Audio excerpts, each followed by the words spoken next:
Hello విద్యార్థులారా, మనము మొక్కల రాజ్యం గురించి చాలా ఆసక్తికరమైన వీడియోను చూశాము.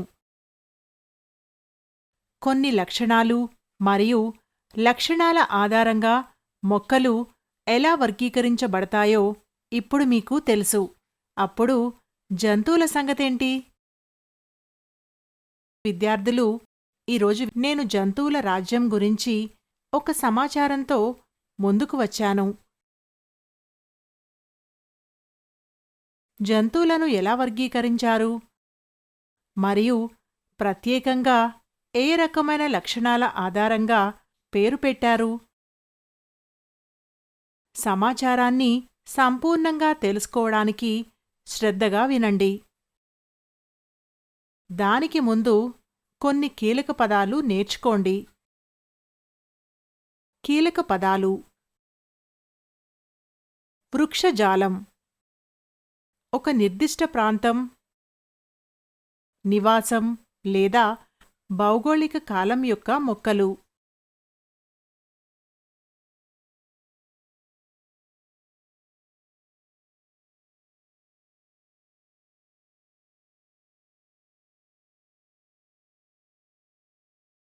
జంతుజాలం, ఒక నిర్దిష్ట ప్రాంతంలో ఒక నిర్దిష్ట సమయంలో కనిపించే అన్ని జంతు జాతులు.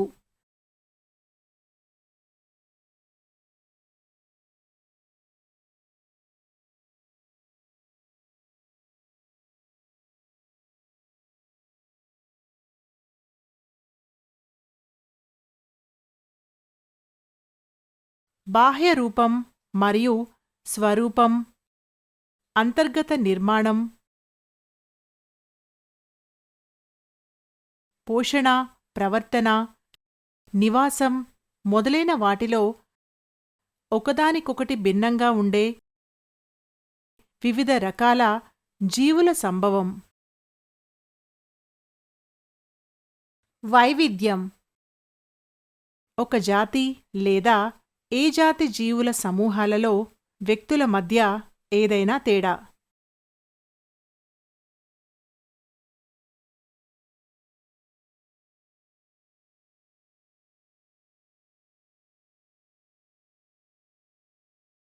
జంతురాజ్యం, అన్ని సజీవ మరియు అంతరించిపోయిన జంతువులను కలిగి ఉన్న సహజ వస్తువుల యొక్క ప్రాథమిక సమూహం. డొమైన్, రాజ్య స్థాయి కంటే అత్యధిక వర్గీకరణ ర్యాంక్.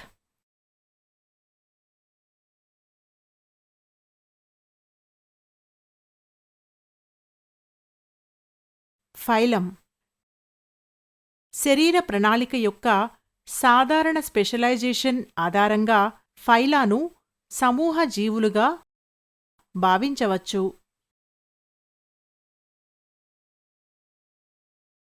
సిలోమిక్, అంతర్గత అవయవాలను కలిగి ఉన్న జంతువు యొక్క ద్రవంతో నిండిన శరీర కుహరం. ద్వైపాక్షిక సమరూపత,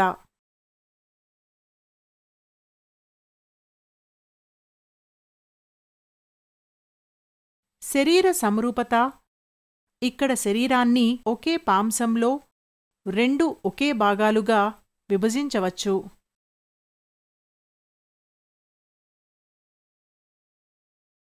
డ్రిప్లోబ్లాస్టిక్, గ్యాస్ట్రులా యొక్క స్థితి.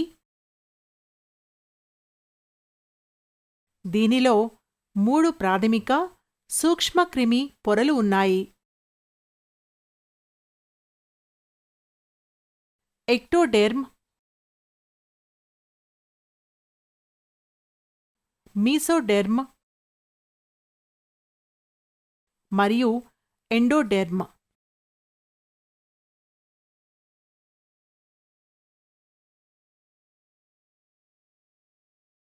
శిక్షణా లక్ష్యాలు: 1.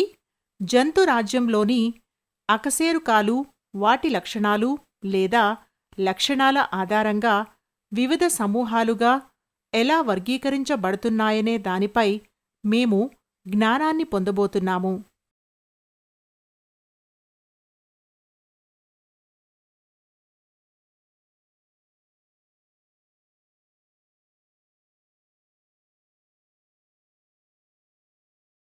రెండు, పోరిఫెరా, సిలెంటరేటా,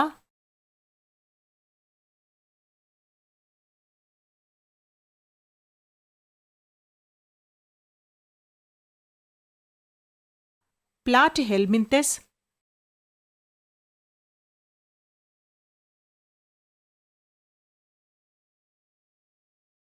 నెమతెల్మింథెస్ లేదా నెమటోడా,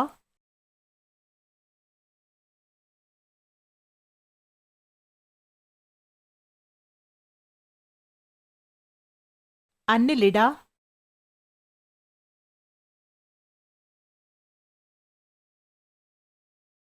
ఆర్థ్రోపోడా,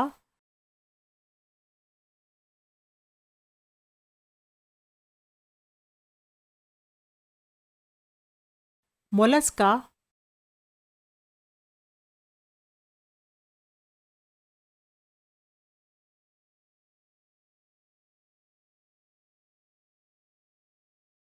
ఎచినోడెర్మాటా,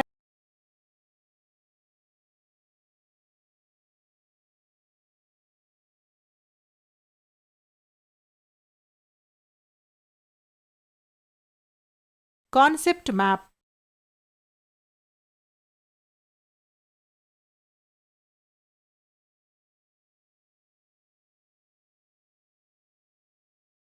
జంతుజాలం. ఇవి జీవులు, యూకారియోటిక్, బహుళ సెల్యులార్ మరియు హెటెరోట్రోఫిక్.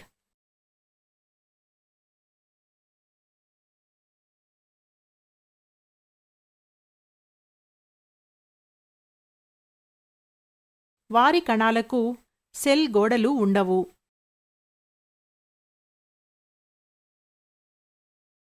చాలా జంతువులు మొబైల్,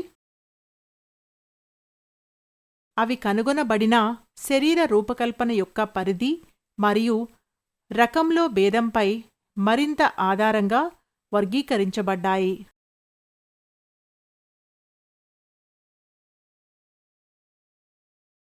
ప్రధాన సమూహాలు: పోరిఫెరా. పోరిఫెరా అనే పదానికి జీవులు అని అర్థం, రంధ్రాలతో.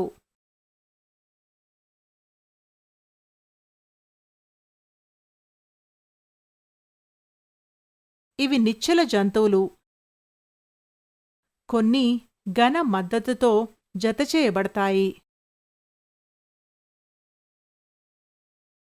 శరీరం అంతటా రంధ్రాలు ఉన్నాయి.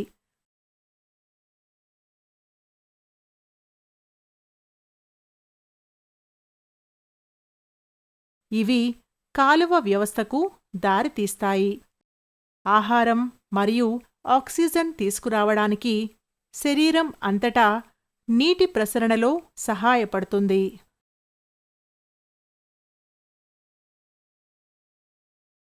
శరీర రూపకల్పన చాలా తక్కువగా ఉంటుంది. కణజాలాలలో భేదం మరియు విభజన.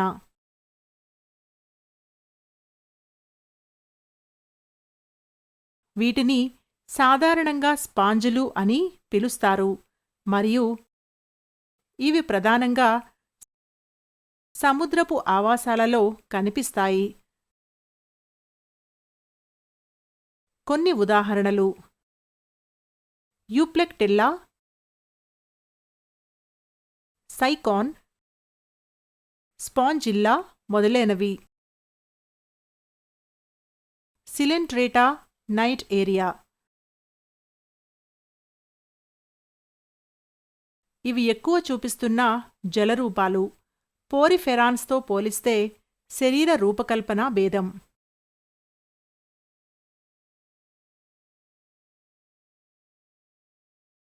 శరీరంలో ఒక కుహరం ఉంది. శరీరం 2 పొరలతో రూపొందించబడింది. కణాలు డిప్లోబ్లాస్టిక్. ఒకటి బయటి పొరను ఎక్టోడెర్మ్ ఏర్పరుస్తుంది. మరొకటి లోపలి పొరను ఎండోడెర్మ్ ఏర్పరుస్తుంది.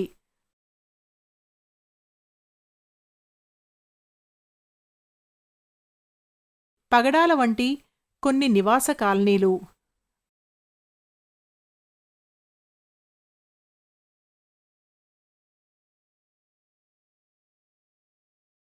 వారు ఏకాంత జీవితాన్ని గడుపుతారు.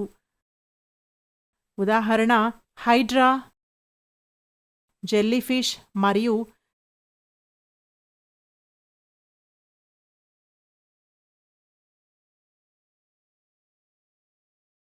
See anemones.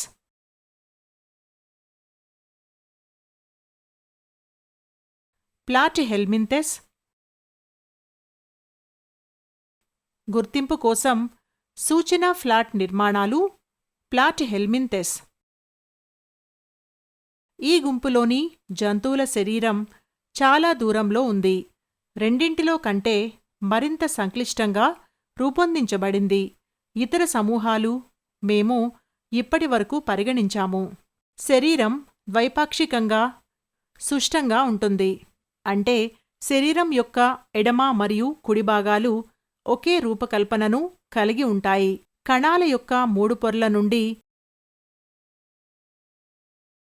విభిన్న కణజాలాలను తయారు చేయవచ్చు. అందుకే అలాంటి జంతువులను ట్రిప్లోబ్లాస్టిక్ అంటారు.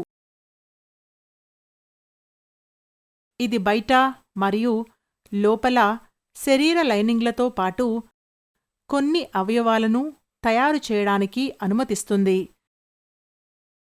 శరీరంపై నుండి క్రిందికి డోర్స్ వెంట్రల్గా చదునుగా ఉంటుంది. అందుకే ఈ జంతువులను ఫ్లాట్ వార్ములు అంటారు. వారు స్వేచ్ఛగా జీవించేవారు లేదా పరాన్నజీవి. స్వేచ్ఛా జీవనానికి కొన్ని ఉదాహరణలు ప్లానేరియన్లు వంటి జంతువులు లేదా ప్లానేరియన్లు, లివర్ ఫ్లూక్ మరియు టేప్ వార్ముల వంటి పరాన్నజీవి జంతువులు.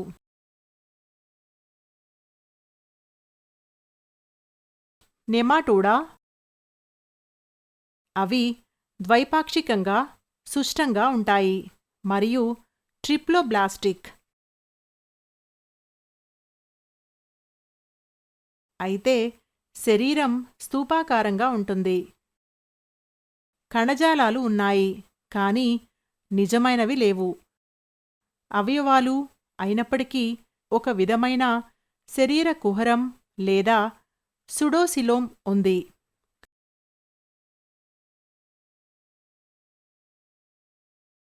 సుడోసిలోమ్ అంటే సిలోమ్. ఇది మెసోడెర్మల్ పొరతో ఇరువైపులా కప్పబడి ఉంటుంది.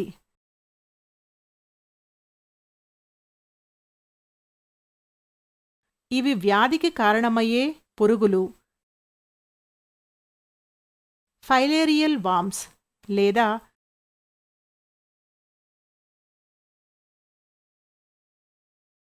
ప్రేగులలోని పురుగులు.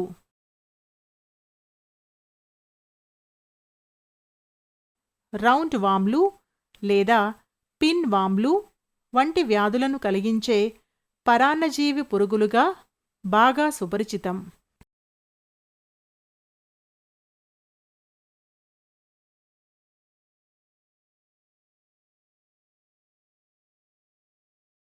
అన్నెలిడా.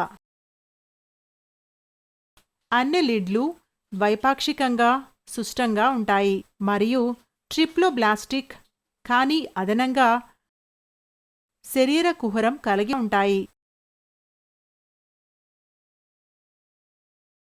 ఇది శరీర నిర్మాణంలో నిజమైన అవయవాలను రక్షించడానికి అనుమతిస్తుంది. అందువలన విస్తృతమైన అవయవ భేదం ఉంది. ఈ భేదం ఒక సెగ్మెంటల్ పద్ధతిలో సంభవిస్తుంది.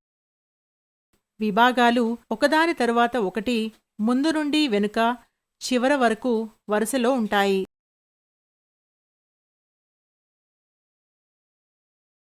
ఈ జంతువులు వివిధ రకాల ఆవాసాలలో కనిపిస్తాయి.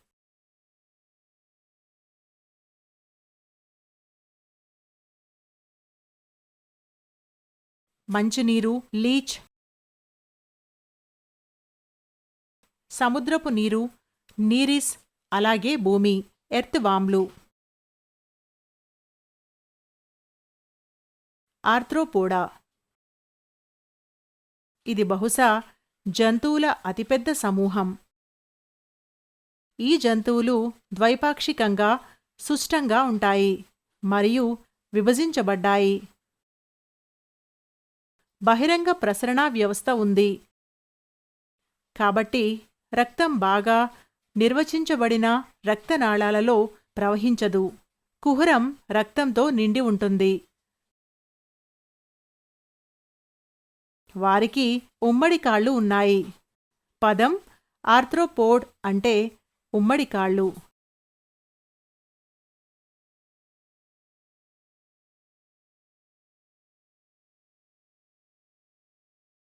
కొన్ని తెలిసిన ఉదాహరణలు రొయ్యలు, సీతాకోక చిలుకలు, బొద్దింకలు, హౌస్ ఫ్లైస్, సాలెపురుగులు, తేళ్ళు మరియు పీతలు. మొలస్కా. ఈ గుంపులోని జంతువులలో బిలేటరల్ సమరూపత ఉంది. సిలోమ్ కుహరం తగ్గింది.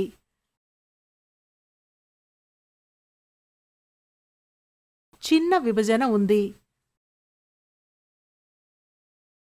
అవి విసర్జన కోసం బహిరంగ ప్రసరణా వ్యవస్థ మరియు మూత్రపిండాల వంటి అవయవాలను కలిగి ఉంటాయి. చుట్టూ తిరగడానికి ఉపయోగించే పాదం ఉంది. ఉదాహరణలు నత్తలు, ఆక్టోపస్ మరియు మసెల్స్. ఎచినోడెర్మాటా. గ్రీకులో ఎచినోస్ అంటే ముళ్లపంది.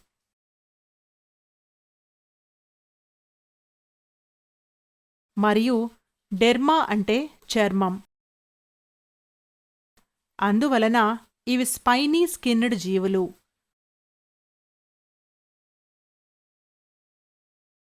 ఇవి ప్రత్యేకంగా స్వేచ్ఛగా జీవించే సముద్ర జంతువులు. అవి ట్రిప్లోబ్లాస్టిక్ మరియు సిలోమిక్ కుహరం కలిగి ఉంటాయి. అవి చుట్టూ తిరగడానికి ఉపయోగించే ఒక విచిత్రమైన నీటి ఆధారిత ట్యూబ్ వ్యవస్థను కూడా కలిగి ఉంటుంది.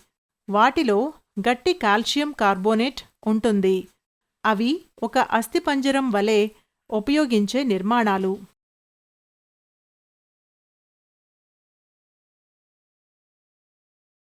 ఉదాహరణలు నక్షత్ర చేపలు మరియు సముద్రపు అర్చిన్లు.